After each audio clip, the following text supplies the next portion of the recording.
Joshua Smith here, and welcome to the GSD Mode podcast. Now get shit done and smash that subscribe button now. What is up, my peeps? Joshua Smith here with another GSD Mode podcast interview where every single week I interview top entrepreneurs, top real estate professionals, and just those that are straight up dominating their spaces. So people choosing to not live a life of mediocrity, but instead to go out there and create big, amazing, epic lives for themselves, for their families, as well as have a big impact on others. And today, guys, got another special rock star guest on the show. So our guest today, guys, is a self-made millionaire, ranked in the top 1% of everyone in the real estate industry. Self-made millionaire, mega real estate investor, founder of Springboard to Wealth, which has a mission to create 1,000 millionaires through real estate investing. Over 27 years in the real estate industry, has built over 300 properties, done hundreds of flips, currently owns 127 rental properties with a goal of owning 1,000. So coach, speaker, trainer, real estate, overall just badass, man. So stoked and honored to have THACH Nguyên on the show, my friend. Let's do this. Let's do this. Yeah, love it, man. Love the shirt, dude. Grind align, man. It's, I had a friend of mine, a mentor of mine, tell me one time, he's like, Josh, dude, your work ethic is your greatest virtue and vice at the same time, which I'm sure we'll get into that because this whole hustle grind thing has become such a fad and could be something that if you're not careful with can hurt you too, right? So, but yeah, man, before we get into all the amazing things that you're doing, dude, I'm always intrigued in our guest journeys that led them here in the first place. So if you rewind the clocks, like how you get started in entrepreneurship and get started in real estate in the first place? So I was born in Vietnam in 1970, and my dad worked for the U.S. Government during the war. And in 1975, the Vietnamese communists invaded South Vietnam, and that's when the U.S. troops decided to pull out of Vietnam and leave. So in April 26, my dad got a phone call from his boss and said, hey, we're pulling a troop out of Vietnam. So they're going to be coming in here in about 2 days. So if you want, go home and get your wife and your kids and then meet us at the airport and you guys can fly out with us to the U.S. Because if you're a Vietnamese person and you actually are associated with the U.S. government, when the Vietnamese communist comes in, they're going to either put you in prison for life or they're going to actually kill you.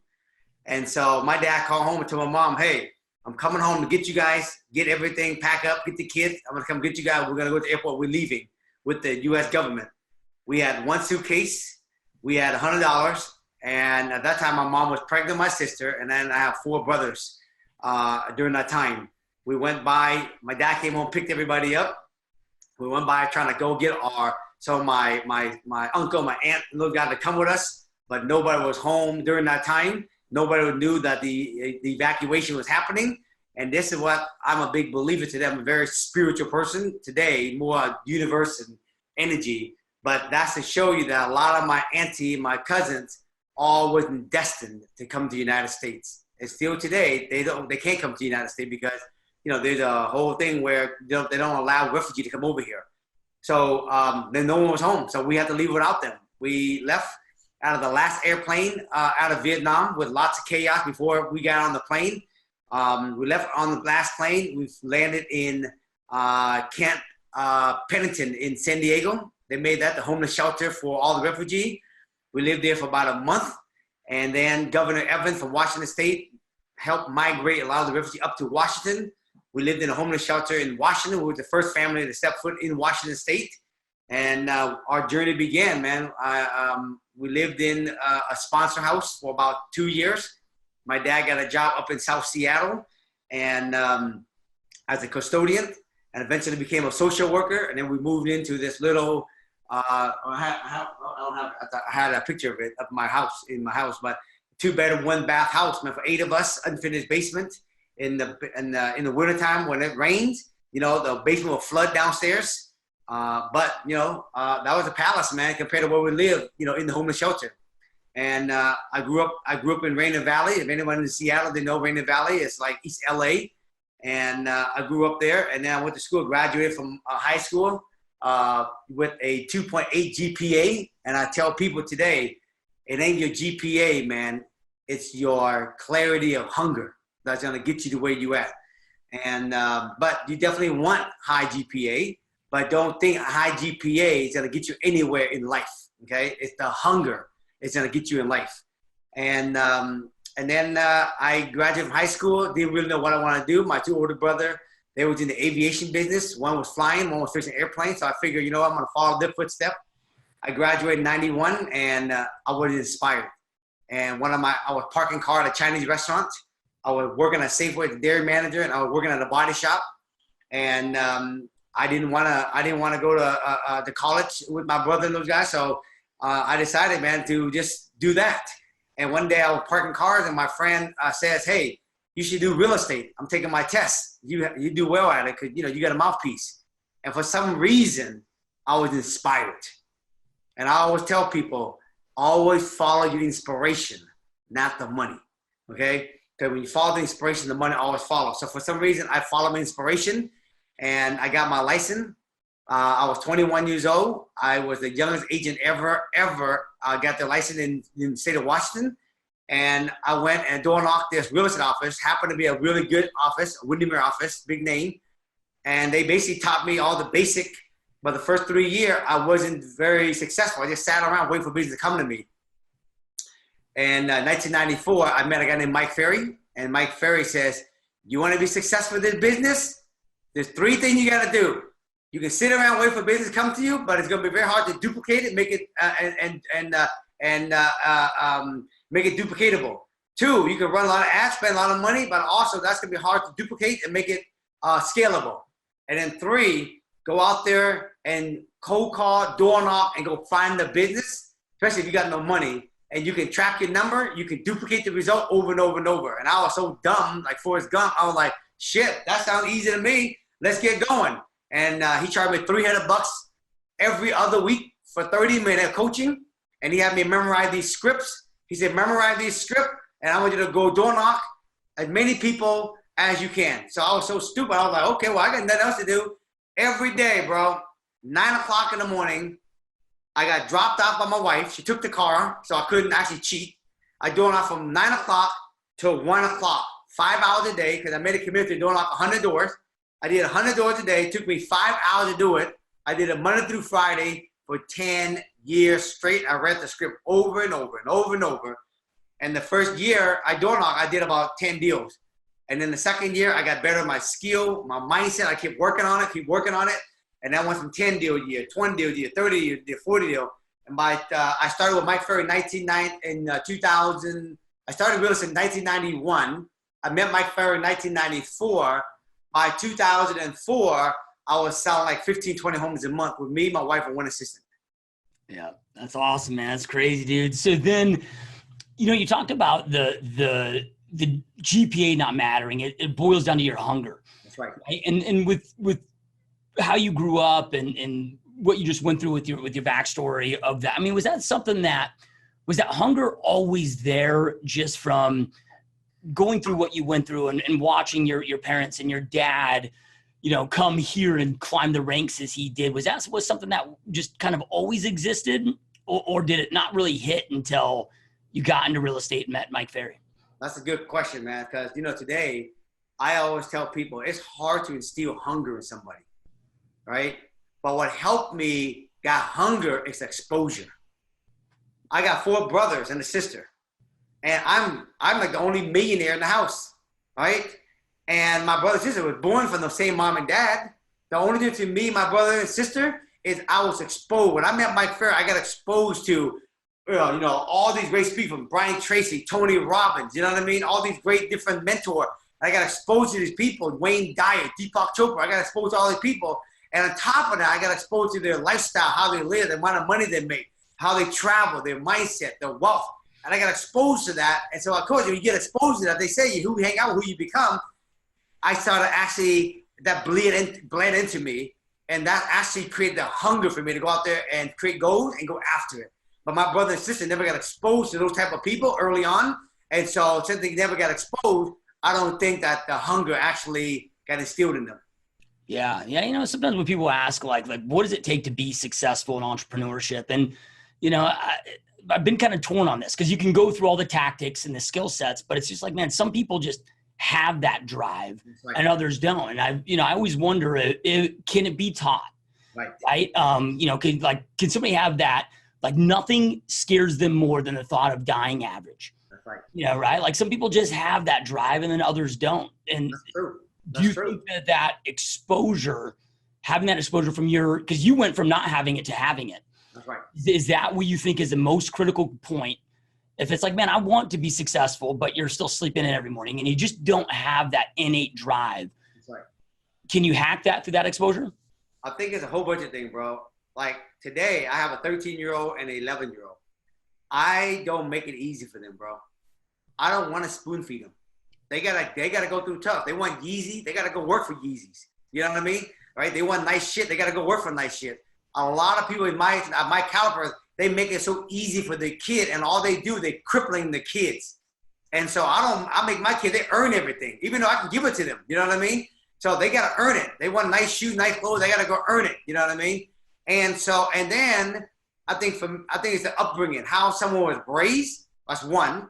Number two, it's the exposure. If you don't get exposed, you never see anything other than what you already know, right? And I think also there's the element, man. Some kids, they just ain't born with that shit. You know what I mean? But I think that if people get exposed, and if you're hungry, if you want some food, I ain't gonna bring it to you. Go out there and find it. If you don't want to go find it, then you weren't born actually to be fed. So that's why I'm a big believer today. If you got parents and you got money, do not give it to them. Make them earn it. Otherwise, you're crippling the shit out of your kids. Yeah, love it, dude. So then you said something that really intrigued me earlier of, you thought about going into aviation like your brothers, but you just weren't inspired by it. So you kept doing the same hustles that you were doing, but then you got inspired by real estate. And a lot of people are, I think, inspired by the sexiness that success brings. Right. But how do you tap into, how did you know that real estate was the vehicle? And like, how did you know to listen internally to that voice that was taking place to go that route? Right. So of course, back then when I was younger, I wasn't as conscious as I am today. Back then, what the inspiration was back then was making money. I was about making money back then. So when I heard you got a good mouthpiece, the inspiration was, I do got a good mouthpiece, right? That was the inspiration. And the other inspiration is I like to have nice stuff, okay? And so the money and the mouthpiece was the inspiration. I followed that. Going and fixing airplane, which, my brother knows I did. I was inspired, right? I love cars. I just didn't want to go get my hand dirty. You see what I mean? So I wasn't inspired. So even if you're not conscious, you know what you like, you don't like. If you don't like getting your hand dirty and turning the wrench, that's just obvious, right? If you like to use your mouthpiece, you like to make money, if that's the inspiration that time, follow, I call your bliss, follow your inspiration. Today is a whole different story. I know how to use my emotion. When your emotion is inspired, right? There's a feeling of inspiration, the giggle and lightness and excitement. That's follow that blood. If it's heavy, if there's a gut feeling that tells you don't do it, you need to follow that, not do it. And so I do a lot of intuition today to follow things, especially when I do deals today. When I get a deal, I put the deal next to my heart. If it feels inspired and it's jumping at me, it's exciting, right? With a little bit of fear, which is okay, then I know that's the deal I'm going to take down. If that feel go, don't do it, it's bad news, it's hard, it's going to be, it's going to be a grind, then I follow that and I say, I'll cancel the deal. I don't want to buy the deal. Yeah. Yeah. Everybody got the GPS in their body. Yeah.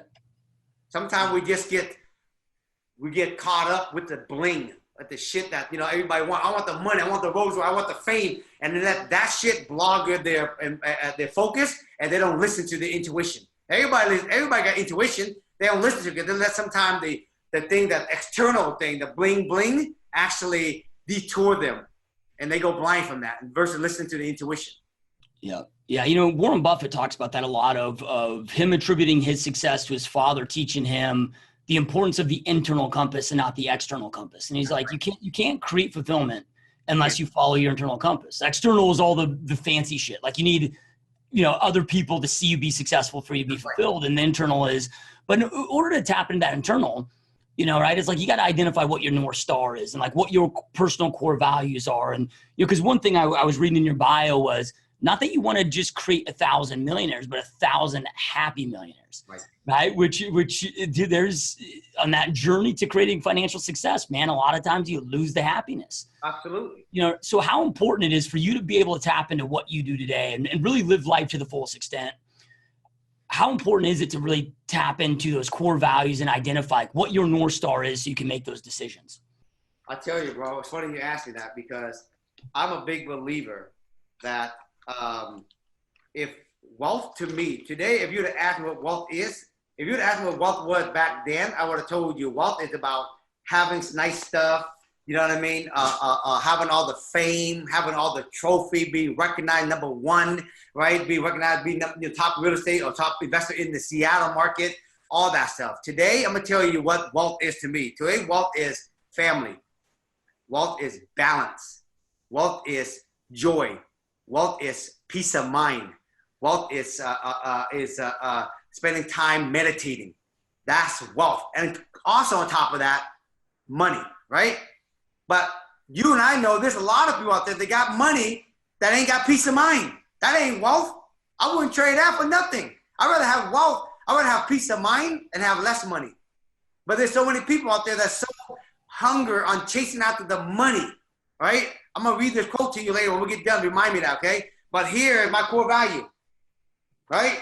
This is my dream list. This is my core value. Look how wrinkled. I read it all the time. This is my 2030-year dream letter. Here's my core value. Abundance, contribution, freedom, joy, simplicity, creativity, and growth. When I do deal or when I meet with people, when I meet with clients, when I do partnership, if it doesn't have abundance, contribution, freedom, joy, simplicity, creativity, and growth, I ain't in. The reason why I do these kind of podcasts is to get the message out there that making money only without contribution ain't wealth. That's just rich. Rich is about trading your time for money. Wealth is trading your money for time, and contribution is the highest thing. Everybody who are wealthy, contribution. So all the people out there that are all chasing money, they don't have peace of mind and freedom and joy and family and balance. You ain't rich. You ain't wealthy. What I mean to say, you just rich, but you ain't wealthy. Yeah. That's a whole nother level.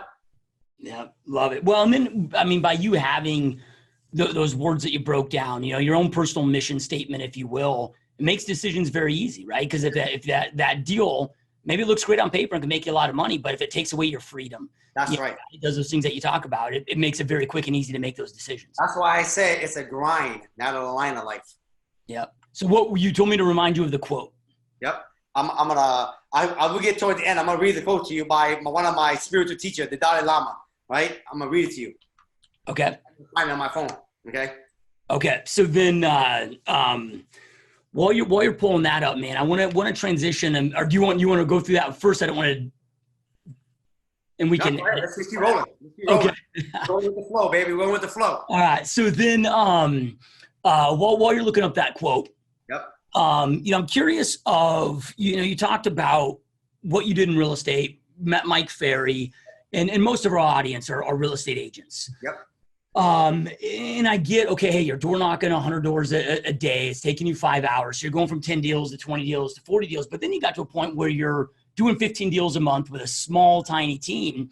But to do that kind of production, it goes from having a job, you knocking 100 doors a day, to creating a business.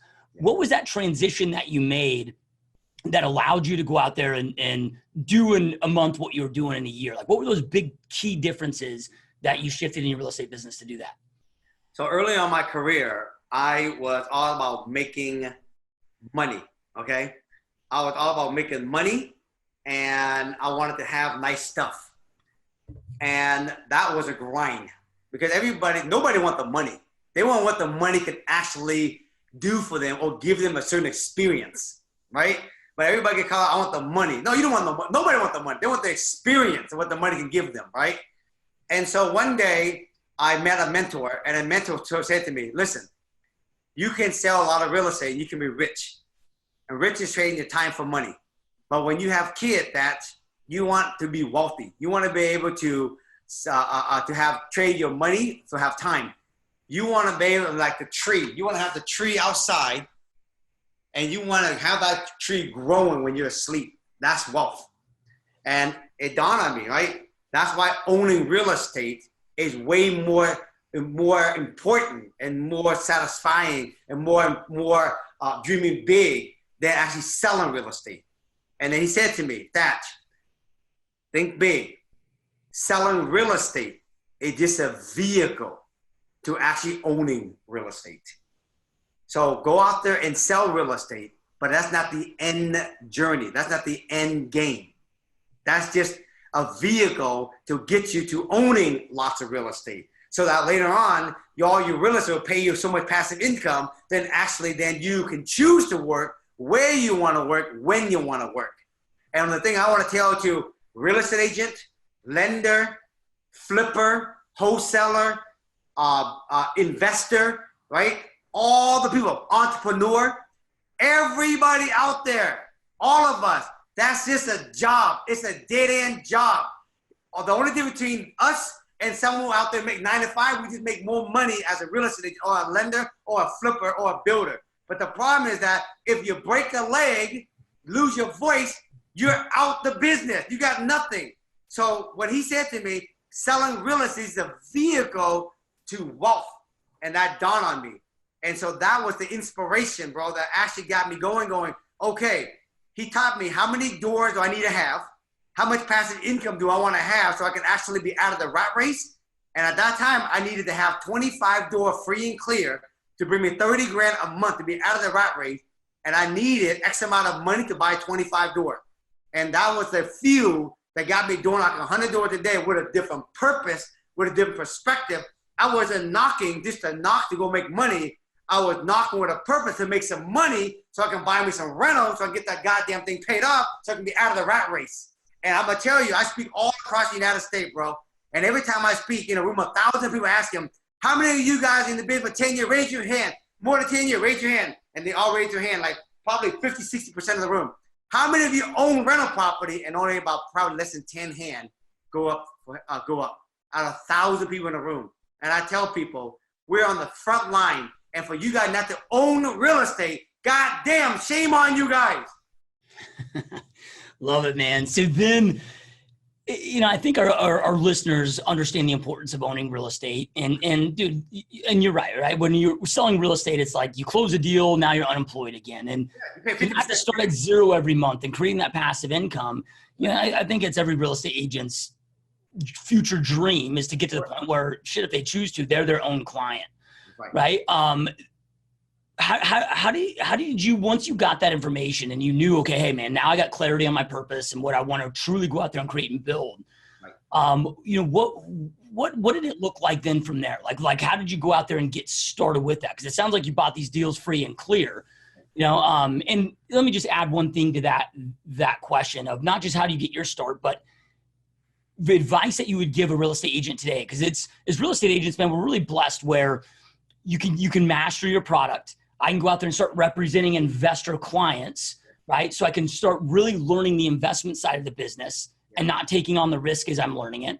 And then, you know, like I got a buddy of mine out here in Phoenix, Arizona that owns about 40 properties that he didn't have to pull any of his money into it, right? He pulled his commissions into it. He found the cash partner. He manages them. But dude, now he's got 40 properties free and clear that he didn't have to even pony up the money to. So there's other opportunities that these relationships could create, you know, so for agents, I mean, is that really what you'd recommend to start to get the knowledge base down? Yep. So I'm going to tell you, first of all, agent, lender, investor, whoever's out there listening, you have to really think long-term. You got to think 10 year out, 20 year out. The problem, most agents, as much as they say they're thinking big, they still think it's small. I want to build a team of 100 people to be the #1 agent on the team. The problem being the #1 agent in goddamn Seattle, you're still rich. You're just not wealthy. So you're still playing small, right? And so when I say think 20, 30 years down the road, how much money do you need to have? Here's the question I always ask people. I write it down right now. If you're listening, where you started, you ask yourself, how much money do you need to have coming in every month to live comfortably if everything was free and clear? You have no car payment. You have no house payment. All you got is your monthly credit card. You go eat and everything. But how much money would you got to have every single month comfortably coming in if everything's free and clear? And if someone says, I need $40,000 a month, which is plenty of money if everything was debt free, right? Then you want to ask yourself, what is my average rent in that area? Let's say average rent in your area is $2,000. But if you want 40 grand, you need 20 doors. You need 20 property to actually, you need to accumulate 20 property, then you need to pay them off. Now you got this goal. My goal is to sell real estate, not to be number one. That's just a byproduct. The goal is to go sell a lot of real estate, pour the gasoline on that fucking car, and go out there and make a lot of money so you can go buy 20 houses. Does that make sense? Yeah. Once you pay 20 houses, once you get the money to buy 20 houses, then you go start to do the payoff, then you start to pay them down so you can get the 40 grand. But the selling real estate is the few. So the key is, how do you get this machine to go make a lot of money? I call that the earning power. How do you get the earning power to go make a lot of money? And it's funny, you asked me this question, bro. I wrote this down the other day. I need a webinar. There is 7 levels on how to get to wealth. Level 7 is out of the rat race. Level 6 is accumulate the doors. Level 1 is selling real estate. What I did, bro, was I was selling real estate as one way of earning my income. The next level is, if you want to learn how to actually get rental, go find property for investor and builders that they like and sell it to them. Get the commission on the front end, get the commission on the back end, work side by side with them and learn for free. That's how you're going to learn how to own rental, because you want to see how these guys do it. But go find them the property so they can actually buy it and work next to them. After that, when you got enough knowledge, you can flip houses, build houses, make more earning income so you can accumulate more door. And that's what I did. I went out there. I started selling a lot of property to builders and investors. And I started working side by side with them in Seattle. I learned how much it costs to build a house, what it costs to rehab a house, what it costs to subdivide a land. I learned everything working side by side with them for about 2 or 3 years. And I was making a lot more money with less effort. Because it's one transaction, 3 or 4 paychecks from one guy. That's how I was selling 15, 20 homes without a lot of people. And then when I had enough money and have enough knowledge, when the deal came across my table and I knew it was a good deal, guess what? I bought it. Yeah. Yeah.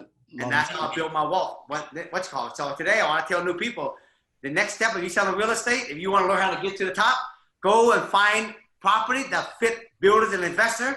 Go find out what they want and go sell it to them. And the great thing is you're going to get more listing. This is how you get more listing, folks, without doing more work. So then, I'm always looking for the best lever to pull, if you will, right? Where, you mentioned, okay, you can get one client that could equate to 5, you get paid 5 times out that one client, yep. Right? So when it comes to, for real estate agents to be as strategic and smart about this, and they're just starting this journey of going out there and trying to work with investors, like what's your recommendation? Where do they get started? What's the best kind of investor for them to start working with to really multiply this thing? Good question. So first of all, if you're doing the business, of course, you definitely want to, of course, get your sphere influence together. And you want to have one leg of your table, working your sphere, working the people you knew in the neighborhood, you know what I mean? If you live in a certain neighborhood, work your farm. That'd be another leg on your table, right? And then if you want to call a spy for some owner, that'd be another more legs. The key is having multiple leg on your table. So I was working past customer, centers influence. I worked in a neighborhood called Beacon Hill where I was door knocking those neighborhood, right?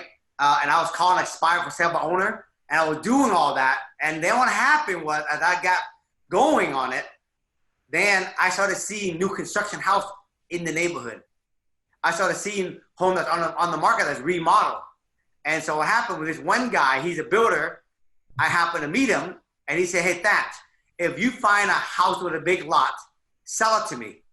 And then you can get the commission. And when I get done rehabbing the house and show pride in the land, I build a new house on it, I'll let you list those property. And I was like, ooh, really? And so this guy, I started finding a deal for him. And then I met another investor who said, hey, Dad, I like to buy fixer property. And this is the area I like. And these are the kind of property I like. And I go, oh, really? Okay, great. I had him down. So as I was out there door knocking and cold calling, I see this fixer. I will call this other guy and say, hey, man, I got this fixer. You want to buy it? He go look at it. I double end it because I talked to the owner myself. I double end the deal. And when he rehabbed it, I list it. So out of that one deal, I get 3 commission checks. And so what happened, you guys, is you start to build a list of investors who just flip and builder who build houses in your neighborhood. And you go down, interview them, find out what do they like to buy. And you take notes, just like you ask a regular buyer. A regular buyer says, I want to buy a split they would live in. A builder says, I want to buy a lot this big, this area, this zoning. And then you go research and find where those properties at, and you will cold call and door knock the owner, because I would rather door knock owner like that than just randomly cold calling and door knocking like I used to do it. Yep. So today, these property here, bro, these are all property that are fixer, that are land, that I door knock specifically for myself. If I don't like them, I sell them to other builders and investors in the neighborhood, and I get the list back on them. But if I do like it, I take it down and I buy it myself. And so that's what a new agent would do. I recommend that you still work your past customer, still work your farm, still work spot for some owner. But if you want, if you tired of doing one deal, one paycheck, you want to do one deal, 3 or 4 paycheck at a time, go work with builders and investors, because they can buy multiple deals at a time per year. Yep, love it, man. So as you reflect back on your journey here, what were some of the learning curves, failures, whatever, of now that you reflect back knowing everything you know now today, where you're like, man, if I would have done this differently, I could have just fast forward this trajectory. Like, what were some of those things you wished you did differently as you were building up those investor partners and things that you were doing to fast forward your success? The first thing I regret, my friend, the first thing I regret, when I started understanding this thing and I started making money from selling real estate, I was making money from selling the home to investor. And what happened, I was finding deals and I would make good money doing this, okay? But when I found flips, you know what I should have done? I should have fixed them and I should have kept them. I was fixing and flipping every damn fixer I got, because why? Because every flipper out there always talk about, I'm a flipper. So you know what? I got caught in the bling bling and want to keep up with the fixer and the Joan and want to go, oh, I flip houses too. And today I look back and I say to people, and I tell people all the time, I coach people, bro, and I ask them, how many flips did you do last year? One of them said, I did 40 flips last year in California. I say, how many did you actually kept last year? Guess what the answer was? 0. 0. And I tell them, you're a fucking idiot, man. You pay 50% on tax, you start over every single year, and you own nothing 20 years later. So the biggest regret I say today is, I wish I would have kept more property as a rental early on, because the market was really cheap back then compared to it is today. That's the first thing I regret, okay? The second thing I want to tell you, I learned from hard knocks. If you can actually do deals without an investor, it is way more peaceful. It is a grind, man, working with an investor. It is a grind. They want 50% of your profit. You do all the damn work. They put up the money, and the money ain't worth 50%. I can tell you that. But you do all the work, you give 50%, and they bitch and whine and complain. They want you to update it all the time. It's a lot of work. So today, I know a whole method on how to teach people how to buy houses and flip houses using very little money of their own money, not using investors' money, but they still got to go get at least 100 grand. They get 100 grand liquid cash. I can teach you how to buy 10 rental property in 5 years. Yeah, that's the 2 biggest things I learned. I wish I'd have kept more property. And today, I don't take on investor unless I do big apartment building, 100 unit, 200 unit. But I'm more advanced today, so I can deal with it. But all my townhouses I built, I don't take on no investor because I don't need them. I don't want no headache. I want to have a peaceful and simple lifestyle and make millions and millions of dollars a month. So then, for when you talk about the guy that did 40 flips and kept 0 of them, and I get it, man. You can go make 40, 50 grand this flip where if you kept it, you're only maybe cash flowing a few $100 a month or whatever, but you got to get, in order to be disciplined yes. to the level that it takes to create true wealth. Yes. Right? Man, it takes a lot of discipline, and you got to have clarity on your why and why you're doing this, and get buy-in of your family, and because without that, man, it's impossible to do. It is a different mindset to be a real estate agent, moving into a flipper. It is a different mindset to be a flipper and being a guy that can keep the property. The guy that can keep the property and the guy's a flipper, the guy who keeps property has a longer term thinking. A flip guy is now. Real estate agent is now. right? But small thinking on paycheck. They want transaction. They want to be known for, I did a 200 transaction. A flip don't give a shit about transaction. They just want the money. But an investor, they don't give a shit about transaction. They don't give a shit about how much money they make. They want to know how much doors and how many cash flow they can have in the next 20 years. But I'm going to say to you, if you're doing 40 deals, if that's your only income, I'm going to say yes. If that's your money-making machine, the earned income machine, yes, go do flip. But goddamn, flip 30 houses, keep 10 of them. Flip 35 houses, keep 5 of them. But they don't want to keep them. You know why? Because number one, they need the money to flip the next deal, or they got to pay back the investor. Or they ain't, most flipper ain't got no credit to keep. And they don't think long-term. That's the problem.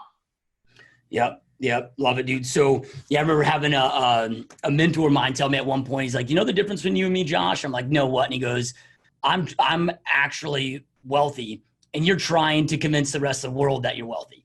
Yeah, right. Because I'm out there spending, as a high income earner. Yeah. Zero wealth and just exhausting all my money, car leases and he's like, look, man, if you want to create true wealth, he's like, you've got to learn to operate off of 20% of your earned income and invest the rest. That's how you build the wealth. And he's like, yeah, I've got all the fancy shit, but it comes out of that 20%. That's right. Do you have any models that you would recommend? Maybe I'm a real estate agent. I'm just starting this journey. Because I get asked budget questions a lot. Like, what would you start allocating to be able to not have to work with these investors? I mean, do you have a budget model that you recommend to follow? I don't have a budget model, but I think putting 20% away. My goal today, as I teach people, is know how many doors you need, know how much passive income you need to live comfortably. I'm not saying once you got your 30 or 40 grand, you're going to stop. You're just out of the rat race now. You work because you choose to work, not because you have to work. I hate to say most real estate agents, most investors, and most flipper, they all have to work. They got to keep the treadmill running. Otherwise, the moment they stop, they got no income coming in. So I would tell people, get clear on how much passive income you need, how many doors you need, right? And then Phoenix, matter of fact, I was asked to go down to Phoenix and speak in October, so I need to hook up with you when I get down there. But if you can get at least 100 grand, you guys, to play with, I can teach you guys how to freaking do buying property and actually own 10 property, man, in 5 years. That's how crazy it is. 100 grand, 10 property, accumulate 10 property. Just get the 100 grand. So do whatever it takes to get 100 grand. Go sell drugs, go knock on door, go sell real estate, do whatever it takes, get 100 grand, and then you can go out there and start owning rental property. That's the key. Listen, there's a difference between earned income and passive income. We all know that. You can earn income for the rest of it. You can make $5 million a year. You got no passive income. You just run it on a treadmill faster and longer. It just become a longer grind in life. Passive income is the key, man, to wealth and peace of mind. Yep. Couldn't agree more, man. When you talked earlier about wealth to you, not being rich, but wealth to you. And you mentioned one word in there, balance. Yeah. Right. And it's a word that you hear, kind of average or the middle class throw around a lot.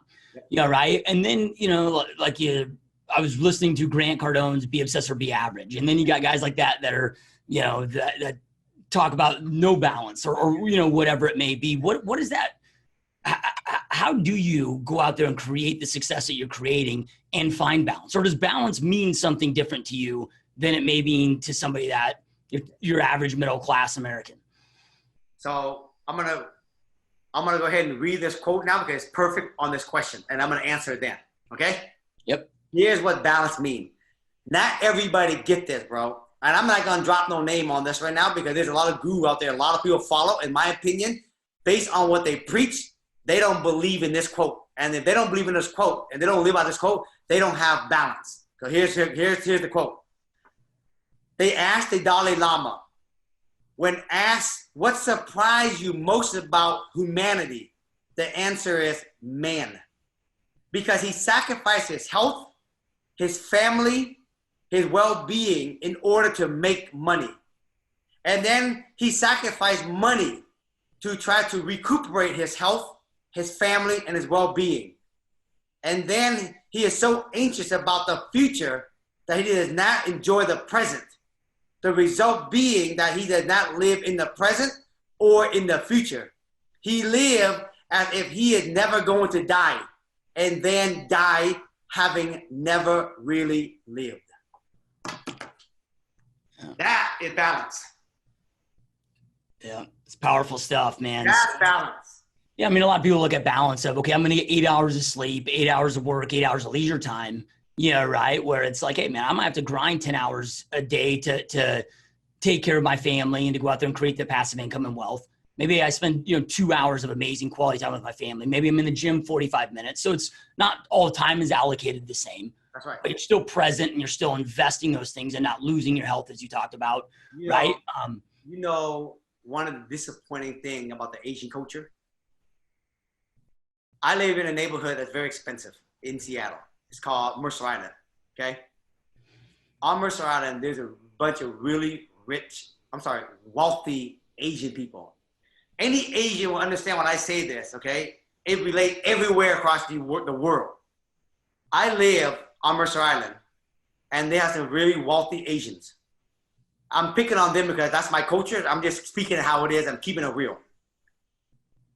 They don't even drop their kid off to baseball practice. It's the nanny that dropped them off. They don't even show up to the baseball game for their little kids' baseball game. They actually have their nanny pick them up, go watch them and pick them up. Because they're so fucking busy trying to build a fucking empire. When the kid grow up, you know what they say? I don't give a fuck about your money. I just wanted you to be at my fucking baseball game. I don't want your empire. I don't want your money. I don't even know you. And that's the Asian culture. They're so busy, they want to leave the fucking at the XYZ dynasty. Who give a fuck about a dynasty? What the goddamn kid want in the now is they want your present. So for me, bro, I got to go to be a billionaire. I got to go to actually make $1 million a month in passive income. But you know what? At 5 o'clock, when my kid have baseball practice, I'm there helping coaching my kid's baseball team. I'm done at 5 o'clock. Any deal that need to be done, got to be done by tomorrow. If I'm going to actually take me 30 to be a billionaire, who cares? You know why? Because I can't take the money when I'm dead anyway. Here's my thing. When I die, I'm donating all my money to charity. So why be in a fucking hurry trying to become a billionaire? I'm going to donate all the money anyway. What I do want is I want to teach my kid how to become hungry, rich, wealthy, have balance, and I want to show them when it's important. When they're at their soccer match, baseball game, soccer game, I'm there, present, coaching them, rooting for them every minute. And I'm going to tell you, money can't buy that shit. Yeah, it reminds me of Denzel Washington's quote of, hey, the one thing you'll never see towed behind a hearse is a U-Haul. Right? Like, you can't bring it with you. And there's a lot of gurus, man, out there to talk about, all about making money. Who give a shit? It ain't going to change nobody's life. You had 10 million and 30 million because you're already living good. You got an amazing life. They just keep forgetting, bro, to enjoy the journey versus trying to get to the destination. Now, a lot of times, dude, on the path to success, this journey to success, it's easy to lose yourself, right? Where you become the opposite of what you set on this journey to become. Right. And for sometimes, unfortunately, like you talked about in your community, where by the time they realize it, it's too late. Right. Did you at one point lose it to gain the awareness that you have, that had a wake up moment, or is it something that you've just always had conscious awareness of? It was 1995. I sold a home to my friend. Actually, it was my friend that called me, hey man, I want you to sell my house. Can you come list it? I went and list his house, and he says, hey, I got a buddy of mine who would like to buy it. Can you write it up? I go and write up the deal. It closed. 2 years later, bro, I get a page in the front office. THACH, can you come to the front office? I get to the front office, and there was a lady and a man in a suit and tie. And they said, may I speak to you privately in a conference room? I go into the conference room. How can I help you? He said, my name is blank, blank, blank. I'm with FBI, and this is blank, blank, blank from IRS. I'm here to indict you for conspiracy of money laundering. You sold a house to this guy. We just busted him coming from California to Seattle with 30-some kilos cocaine. He's the biggest drug dealer in Seattle. We just busted him, and we're here to take down everybody who is associated with him. And we noticed that you sold him the house, and we're here to actually trial you and take you down for clean his money. So we're going to trial you to find out if you really knew this guy or not. And if you actually knew him, you still sold him the house in the federal court system, that's cleaning his money for him. And cleaning the money in the federal court system is 15 years in the penitentiary. Bro, for 2 years, bro, 2 years. They indicted me and my wife, Cammie. She went to the grand jury literally every month. They didn't want me yet. They want to go after my wife, Cammie, and have her snitch on me. And she was in the grand jury getting basically tortured by the prosecutor. And my attorney said, you're selling 80, 90 homes a year. I need you to keep selling 80, 90 homes a year, bro. Otherwise, they're going to think, why are you successful? Because you must be selling a lot of homes to a drug dealer. So you got to keep selling a lot of houses. And you know the worst part of it? When I was going through trial, they actually froze my bank account. I can't even use my own money. And so I asked my attorney, why should I go out there and sell real estate, sell 80 home, and everything I make is going to go into bank account? I can't use it. He said, bro, but that's the only choice you got. You got to keep selling houses, and we have to deal with that hurdle. We'll get there. I have to focus every day, man. Go out there and sell houses like nothing is wrong. Do my presentation. Door knock 100 doors a day and pretend nothing's happening. And knowing every time I put a check together, it goes to the bank and I get frozen. Every day I did that for 2 years, bro. 2 years. To prove my innocence. I ain't got nothing to do with that dude. And I remember they let my wife go and they said, I want you, Thatch. I'm gonna call you in on Monday. On Monday, right, before I went in, it was a Friday. I started meditating. I got exposed to meditating because my friend taught me, yo, go start meditating.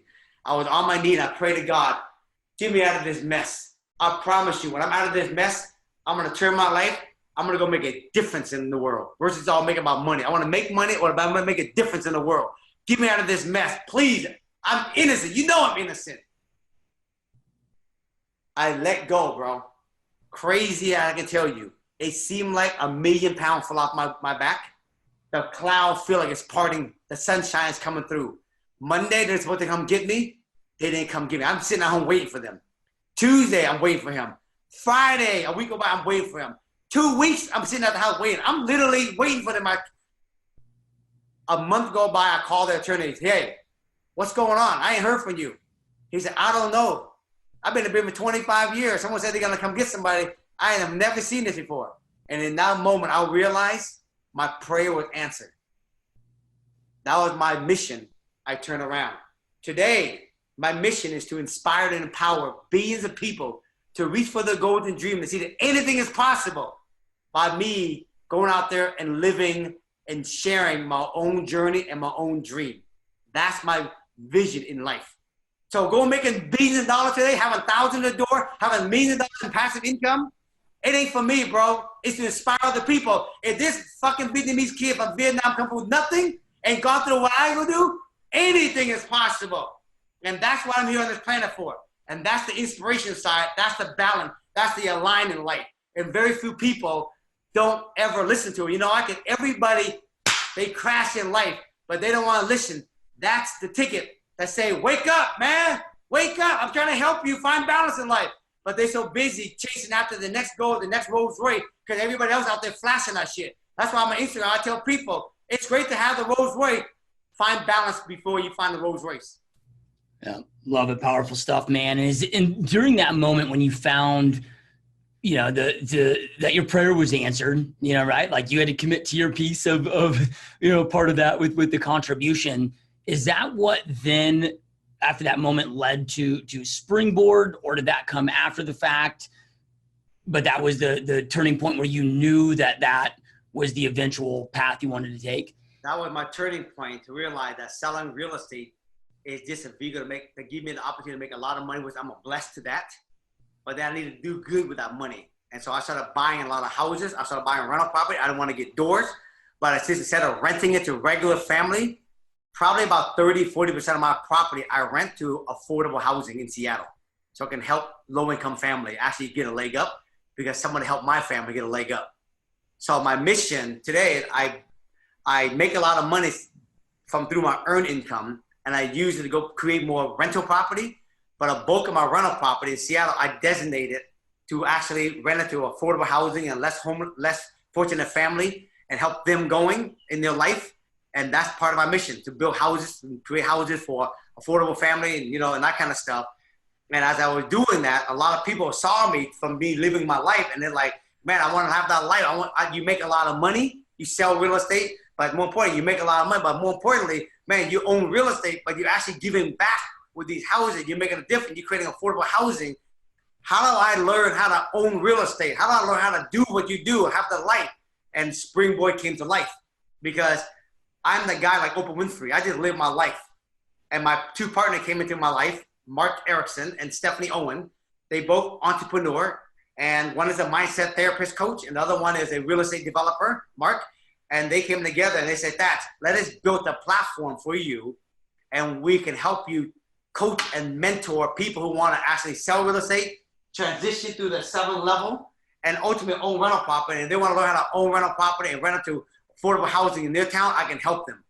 And that's how we came to life 3 years ago, Springboard to Wealth, helping real estate agent investor make money, but more importantly, work with real estate investor, work with builder, earning the money, and then eventually own rental and then give back to society. Yeah, love it. Powerful stuff, man. And, I get asked sometimes, just let's just say it's a Facebook ad or whatever with a comment, right? And not people reaching out to me face-to-face asking this question, but it's, like, oh, well, man, if you're so successful in real estate, right, and you're selling, your 600 homes a year that your team sells, like why are you coaching? Yeah. Right. And they don't understand it because they don't get the contribution piece. That's right. And you talked about that earlier. How has this really changed your drive and your passion of, it's like, look, having a rental where you're helping other families. I mean, that's a powerful thing and you're helping them, but then now you transition into influencing influencers and compounding that. Like what has that done for you? I'm just curious of the fulfillment you've gotten, and how has it changed your life with the higher level impact that you're now making? Like I said earlier, nobody wants the money for the money. They want the money to give them experience. If you look at all the wealth that people have, really true wealth, they use that money to make a difference in the world. They use their time, their mindset, their knowledge to give back and make a difference in the world. The people that's behind you in those pictures, Steve, Apple, and Einstein, all those guys, Martin Luther King, they all gave back. They all people. The people only see the money, but Martin Luther King, Steve Jobs, they all big contributor. Bill Gates lived down the street from me. You know what I mean? Right? They give back. They make a difference. Their life gets more rich, and it's a survival state. We go through this video, it's all about us, and later on, it's all about, you got kids, bro? Yep, 3 of them, yep. When I tell people this, who don't have kids, they don't understand this. When you don't have kids, you don't understand the word selflessness. The moment you have kids, then you understand selflessness. Because everything you do after that is all about them more than about you. Your sleeping schedule is about them, right? Everything's about them. So today, the thing that brings me joy is being an example. So I go out there every day and I live my life like a lighthouse. My mission is to be the lighthouse, stand firm on the beach, and I shine my light bright into the world. And as I shine the light bright into the world, I say to all the ship out in the ocean, if you need help, come see me. Here's the light. Come to shore. I'm happy to help you, but I'm not going out to the ocean to get you. So if you want it, I'm beaming the light bright as ever by me being an example of what's possible. If you want to help, come to the light and let me help you. And that, my brother, it is a light inside the human being's soul that is, I can't even tell you, it is priceless. Unless someone really understand that, they will never really tap into that true, what I call fulfillment in life. And that's why I have a law I created called the law of contribution. And the law of contribution I say is this: the level of your success and happiness is in direct proportion to the number of people you serve selflessly. Yep. The more you feel selflessly, the more happy and the more successful you become. Yeah, couldn't agree more, man. It's, we talked before I hit the record button on this podcast of, I've been doing this for almost 5 years now. We've had just so many amazing, extremely successful entrepreneurs and people on the show. And to the rest of the world, they might look greedy or that they're about money. But I've never met one of them that wasn't about contribution. The money just happened to follow, right? And it's just how it goes, man.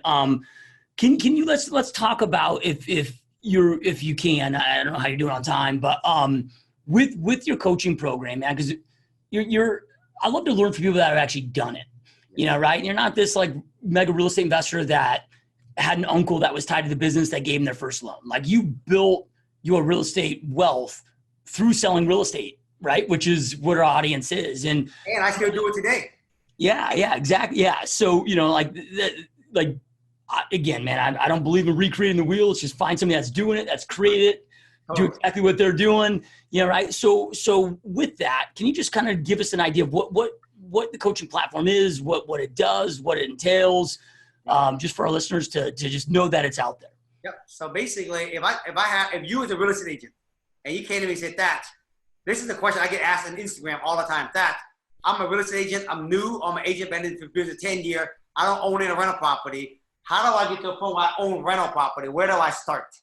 And what I teach the agent, the first step on you want to own rental property is you want to go work side by side with an investor or work side by side with a builder and learn from them. So as an agent, you guys are very lucky because all you got to do is go find the deal for them. And then you can go and visit them at the site. You can actually interview them, pick their brain, ask all the questions on what they do and why they do that. Because builders and investors want real estate agents because they're the people who go out to find the deals. So the first thing I tell them, if you want to go out there and get to rental, go out there and find good deals. So I teach agent how to find the right deal that investor and builder want to buy. So I teach them how to go find that. Once they go find that, they go and sell it to builders and investor, and then they will buy it. They make a commission on the front end, and later on they get the listing in the back end. But in the meanwhile, during that time of the 3 months that they rehab in the house or the 1 year or they build in the house, you get to go and meet them every week, every month, and learn everything for free. Learn that. Learn as much as you can. I learned that for 3 years before I did my own first project. And then after you learn that, then if you want to learn how to flip houses, we'll teach them how to flip houses, but I teach them how to not fix and flip. I teach them how to fix and hold. I teach them how to do the BRRRR model I do today, where I buy property today and I'm making $100,000, $200,000 equity each property, and I keep it as rental property. I pull my down payment, not my equity. I pull my down payment back out. I have no money in these property, and I cash flow on these property with no money in it, with $200,000 equity in each one of my flip. I do it every single day. And this is what I teach agents how to do: how to move from a real estate agent, how to work with a real estate investor and builder, and also how to own your own rental property doing the BRRRR model. Yeah, love it, man. So then with the coaching that you do, is this is it a conference to go to? Is it online? What's the infrastructure look like? So basically I have two products. I have a product that's called this whole manual right here. It's everything I have done in my life, and Stephanie and Mark helped me take it out of my brain and put it into a whole manual. Everything from A to Z, how to be a real estate agent, work your way to an investor. This whole book right here, we sell it for $700. Other gurus sell this exact same shit that I've been to seminar and I look at it, $25,000. Yeah. Okay? So you buy this book one time and you read everything. There's all these modules.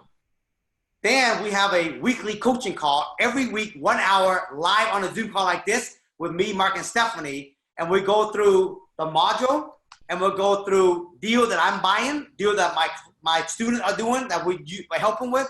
And we actually work on these deals and these modules every week for 1 hour. And they can ask all the questions they can. And that is only $150 a month, bro.